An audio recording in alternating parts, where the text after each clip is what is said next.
Hello friend. A bit niche. Are you familiar with the Mirror of Erised from Harry Potter? For those unfamiliar, whoever viewed the mirror would see the deepest desire of their hearts. For years I solely lived to be exactly that for my parents. A reflection of all their hopes and dreams coming to fruition. However, that was all I was. Often I would catch myself thinking, what would my parents pick? What would they like me to wear? How would they want me to react? I was always last in my thoughts, and my dreams were practically non-existent. I was a well-oiled machine, mechanical and cold in my actions. Additionally, I was also very busy keeping myself so occupied I rarely allowed a thought of myself to cross my mind. I would have probably lived my whole life that way if I hadn't moved. A few years ago, I moved to another state where relationships were a top priority for everyone. Earlier, I had been surrounded by people whose focus was only on school, volunteer sheets, and internships. Not to say that these didn't exist in the new state, but I was no longer being hounded as much about them. It began as a small thought really. Have I ever liked a boy before? I must have surely had a crush sometime before. How about a male celebrity? Let's look some up to double check. To put it short, none. Nix. I had been so busy, so consumed in being molded by my parents it had slipped my mind. Anyhow, an interest in boys was always something forbidden anyway. A perfect daughter had no dreams of leaving their home.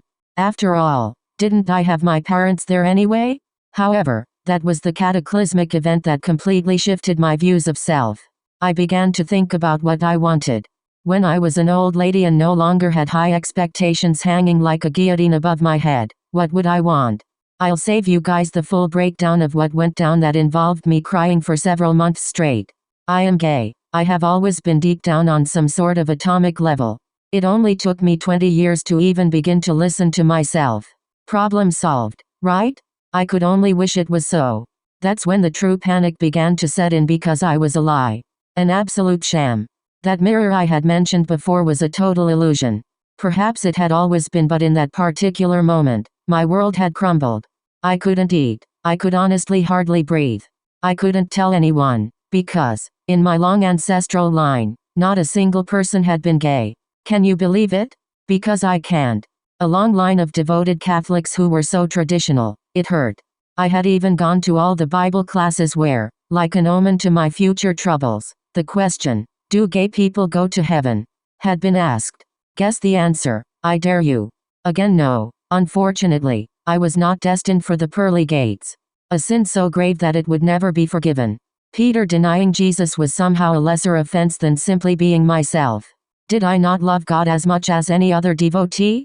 When I sang in my church for Mass, would God face the other way?